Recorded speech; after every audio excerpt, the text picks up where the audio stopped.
नमस्कार मित्रों, मैं ममता वाजपेयी भोपाल से। मेरी हरी भरी छत पर आपका स्वागत है। लीजिए, मैं फिर हाजिर हूँ नए वीडियो और नई जानकारी के साथ।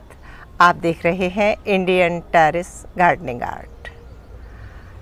तो सर्दियाँ शुरू हो गई हैं और आज के वीडियो में हम जेड प्लांट की विंटर केयर के बारे में बात करेंगे। विंटर में इसको कितना खाना चाहिए, यानी कि हम कितना पानी डालें, कितना खाद डालें, कितनी सनलाइट चाहिए, प्रूनिंग करें या ना करें, सभी विषय को आज हम कवर करेंगे। तो सबसे पहले तो सनलाइट कंडीशन की बात कर लेते हैं। वैसे ये एक धूप में रहने वाला पौधा है।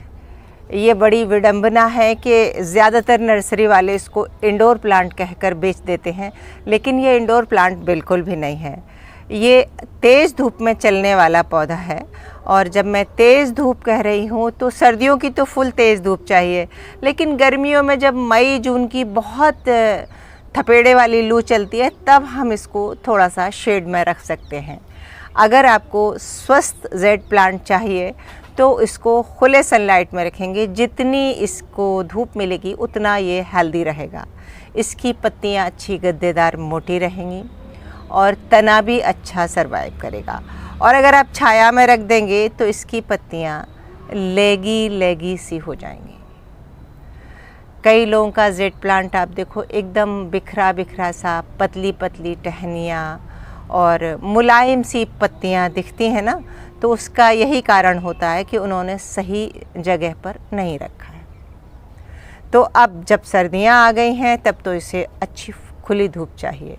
तो आपने गर्मियों के दिनों में अगर कहीं शेड में रख दिया है तो आप सबसे पहले तो उठाकर इसे धूप में ले आएं और ये धूप में खुश रहेगा। अगली बात कर लेते हैं इसके पानी की। तो इसकी थोड़ी सी डॉर्मेंशन वाली पोजीशन आ जाती है। सर्दियों में ज़्यादातर पौधे डॉर्मेंट हो जाते हैं, कम से कम ये तो हो जाता है। और ये सेकुलेंट वैरायटी का है तो ये अपनी पत्तियों में पानी स्टोर करता है। तो इसको पानी तभी दें जब ये पूरी तरह से इसकी मिट्टी सूख जाए।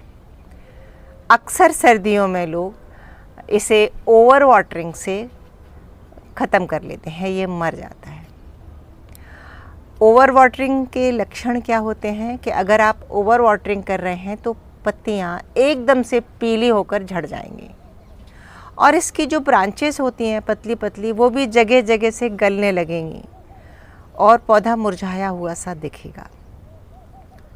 अगर अंडर वाटरिंग है तो इसकी पत्तियां सिकुड़ के श्रिंक हो जाएंगी और आपको देखकर ही समझ में आ जाएगा कि अंडर वाटरिंग है। हमें इसको अंडर वाटर भी नहीं करना, हमें इसको ओवर वाटर भी नहीं करना। मतलब हमें इसको देखते रहना है। कहने का मकसद ये है कि हमें पूरी चौकीदारी करनी है, थोड़ा लाड़ दुलार करना है, ध्यान रखना है पौधे का। और हम अगर देखेंगे तो हमें खुद समझ में आ जाएगा कि ओवर वाटरिंग हो रही है या अंडर वाटरिंग। गर्मी में आप इसमें भरपूर पानी दे सकते हैं, लेकिन सर्दियों में आपको पानी बहुत ही कम देना है। और अगली बात आ जाती है इसकी कटिंग छटिंग प्रूनिंग की। ज़्यादातर हम इसको प्रून करके बोनसाई का शेप देते हैं या और कोई आकार देते हैं। हम इसको शेप तो देते ही हैं क्योंकि इसको शेप करना बहुत आसान होता है और ये शेप के बाद बहुत सुंदर भी दिखता है। तो हार्ड प्रूनिंग से अभी बचें। ऐसे आप इसकी प्रूनिंग कर देंगे तो ये सरवाइव कर जाएगा, लेकिन इसका ग्रोथ पीरियड नहीं है अभी। जैसे ही विंटर जाएगी, यानी कि फरवरी का आखिरी सप्ताह, फरवरी मार्च में इसकी अच्छी शानदार ग्रोथ शुरू हो रही है, ग्रोथ शुरू हो जाती है। तो जब पौधा नेचुरली ग्रोथ कर रहा है तब हम उसकी प्रूनिंग करते हैं तो जो नई ब्रांचेस होती हैं वो हेल्दी और बड़ी स्पीड ले आती हैं।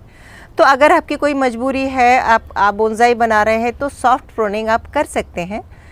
ये उतना भी डेलिकेट प्लांट नहीं है कि ये ठंड में मर जाएगा, ये मरेगा बिल्कुल नहीं। और इसकी हल्की हल्की ग्रोथ ठंड में भी होती है, ऐसा बिल्कुल नहीं है कि ग्रोथ बिल्कुल हो ही नहीं रही। तो बस ये ध्यान रखें कि अगर ज़रूरी हो तो आप इसकी प्रूनिंग करें, अन्यथा आप रुक जाएं फरवरी मार्च तक। और इसकी कटिंग लगाने की बात है तो उसके लिए भी हम कहेंगे कि अगर आप ठंड में लगाएंगे तो लग जाएगी, लेकिन थोड़ा लेट लगेगी, जड़ें देरी से आएंगी। तो आप अगर कटिंग इसकी लगा रहे हैं, कटिंग से डेवलप करना चाहते हैं, तो भी आप फरवरी मार्च तक के लिए रुक जाएं। अब बात कर लेते हैं इसकी फर्टिलाइज़र्स के बारे में। खाद क्या देना है, कब कब देना है। तो मैं तो इसमें जेड प्लांट में वैसे भी बहुत कम खाद देती हूँ। बहुत हार्डी प्लांट है और बहुत कम खाद में साधारण मिट्टी में चलने वाला पौधा है। हाँ, इसको सैंडी सॉइल चाहिए है, मतलब इसकी मिट्टी में पानी नहीं ठहरना चाहिए, तो वो आप ज़रूर देख लें। अब खाद की बात आती है तो जब मैं वैसे ही ज़्यादा नहीं देती हूँ तो मैं तो ये कहूँगी सर्दियों में कोई खाद नहीं देना है। अगर आप चाहें तो जो हम वर्मी कंपोस्ट को पानी में गला के वो पानी जो इंस्टेंट फर्टिलाइज़र होता है वो कभी कभार दे सकते हैं, लेकिन कम क्वांटिटी में। ज़्यादा फर्टिलाइज़र इसको पसंद नहीं आता और ये अपने पत्ते पीले करके गिरा भी सकता है। तो आपको बस सर्दियों में ध्यान रखना है कि इसकी मिट्टी में पानी नहीं रुके, पानी संतुलित देना है, धूप में रखना है, बहुत प्रूनिंग नहीं करना है और खाद भी बहुत नहीं डालना है। तो कैसी लगी ये छोटी सी जानकारी, कमेंट करके ज़रूर बताइए। और आप लोग कैसे केयर करते हैं विंटर में अपने जेड प्लांट की, वो भी बताइए। वीडियो अच्छा लगा हो तो लाइक कीजिए, शेयर कीजिए, और अभी तक सब्सक्राइब नहीं किया है तो मुझे सब्सक्राइब भी कर लीजिए। तो हम मिलते हैं अगले वीडियो में फिर किसी नए विषय के साथ। तब तक के लिए नमस्कार।